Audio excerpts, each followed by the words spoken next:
আমরা কেউ ভালো নাই। এই ইউক্রেনের যুদ্ধ, মিডল ইস্টের যুদ্ধ, এর আগে করোনা, বিভিন্ন চাপের মুখে আমরা কয়েক বছর ধরে আছি। আমাদের গ্যাসগুলা ছিল 15 টাকা, 1 লাফে 30 টাকা, এখন আরো বাড়াইছে 1.5 টাকা, এখন 31.5 টাকা। বিদ্যুতের দাম বছরে 4 বার বাড়াবে, সব কিছুই বাড়বে, সব কিছু বাড়ছে। এটা আসবে কোত্থেকে?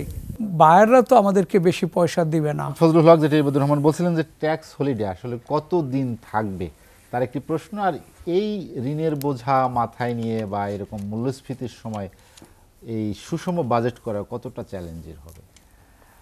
হ্যাঁ, আমি আপনার কথাটা একটু পরে জবাব দিচ্ছি। আসলে আজকে যে কোনো পত্রিকা বা যেখানেই খবর, একটাই খবর আজকে সবার চেয়ে বড় হয়ে গেছে।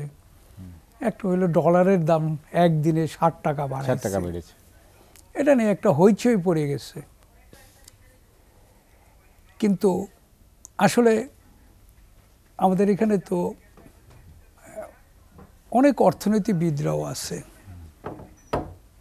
একটা সত্যি কথা কেন বলে না, এই ডলারটা তো অনেক আগেই বাড়ানো উচিত ছিল এটা।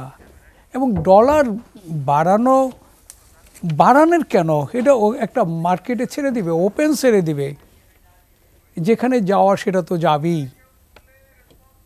কিন্তু সেটা না, আজকে সবাই শুধু 2-1 জন ছাড়া শুধু বলতেছে ডলার 60 টাকা বাড়ছে, এখন সব শেষ হয়ে যাবে গা। দেখেন, আমি তো এর আগেও বলেছি, আমরা যারা নাকি টেক্সটাইল সেক্টর বা গার্মেন্টস সেক্টরে আছি, আমরা কেউ ভালো নাই। আমরা কেউ ভালো নাই।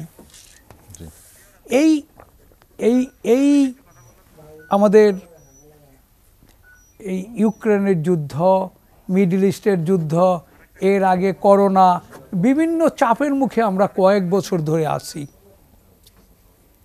আমাদের গ্যাসগুলা ছিল 15 টাকা, 1 লাফে 30 টাকা, এখন আরো বাড়াইছে 1.5 টাকা, এখন 31.5 টাকা। বিদ্যুতের দাম বছরে 4 বার বাড়াবে, সব কিছুই বাড়বে। আমার সেক্টরে 57% যেটা নাকি আমাদের বেতন বাড়ছে, সব কিছু বাড়ছে। এটা আসবে কোত্থেকে? বায়াররা তো আমাদেরকে বেশি পয়সা দিবে না।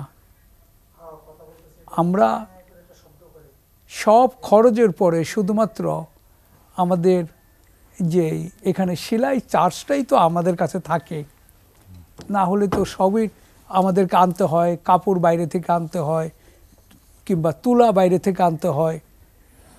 আমাদের 70-75%ই তো বাইরে থেকে আনতে হয়, বাকিটা আমরা এখানে অ্যারেঞ্জ করি। তো আমরা শুধু সেলাইয়ের মূল্যটাই পাই। সেখানে হয়তো আজকে 60 টাকা বাড়াতে ফ্যাক্টরিগুলো যে খুব লাভবান হবে তা না। এখন তারা একটু কি বলবো, এটা একটা নিঃশ্বাস ছাড়তে পারবে।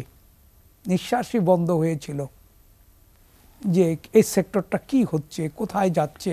আমি দেখেন আগের বারও বলেছি, কিন্তু আমি মনে করি সময় মতো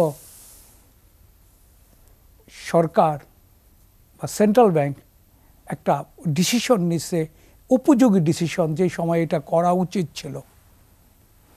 এটা যদি না হইতো তাহলে কিন্তু আমাদের এটুকু করছে বলেই আমাদের এখন গার্মেন্টস অর্ডার আনার জন্য তারা এখন চেষ্টা করবে। এতদিন কিন্তু তার ইনকাম নাই, লস, তারা কিন্তু উৎসাহ হারায় ফেলাচ্ছিল। আপনারা যত কথাই বলেন, আপনারাও কিন্তু সবাই জানেন যে এক্সপোর্ট কমে যাচ্ছে। আমরা যেভাবে উত্তর দেই না কেন, এক্সপোর্ট কমে যাচ্ছে, বাইরে থেকে অর্ডার আসতেছে না। আমরা অন্যান্য দেশের সাথে আমরা পারতেছি না। ডলারের দাম বাড়াতেও কি আপনাদের খুব বেশি লাভবান হবেন কিনা? কারণ যারা ক্রেতা তারা আবার দাম নিয়ে অনেক দর কষাকষি করবে। না, সেটা ধরেন একটু সময়ের ব্যাপার। আমার মনে হয় না যে এইটা, আমরা তো একদম নিচের লেভেলে আছি, আর কোথায় দর কষাকষি করবে? কিছু তো নাই। আর কোথায় করবে? আমাদের এত খরচ বেড়ে গেছে গা, তারপরে আমাদেরকে এইটুকু দিচ্ছে। আমি মনে করি এইতে গিয়ে দেশের অনেক ফরেন কারেন্সি আসবে, এটা কিন্তু আপনারা বিশ্বাস করেন। এখন মালিকরা আরও চেষ্টা করে আরও অর্ডার আনবে।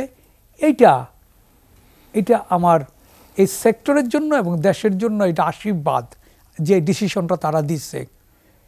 আজকে আপনারা বলতে পারেন 60 টাকা দেওয়াতে ইম্পোর্ট বেড়ে যাবে। না, দেখেন, ইম্পোর্ট সরকার ব্যাংক থেকে কত ডলার নিতে পারে, কিভাবে করে, তারা নিজেরা একটা মেকানাইজিং করে তারা ইম্পোর্টগুলা করে। ইম্পোর্টে খুব ঘাটতি হবে না, কিন্তু এখনও আমি বলবো ব্যবসায়ী হিসাবে যে ডলারটাকে ওপেন করে দেওক, কোথায় যায় আমরা দেখি।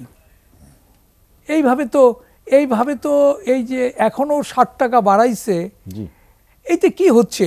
কিছু সুবিধাবতী লোক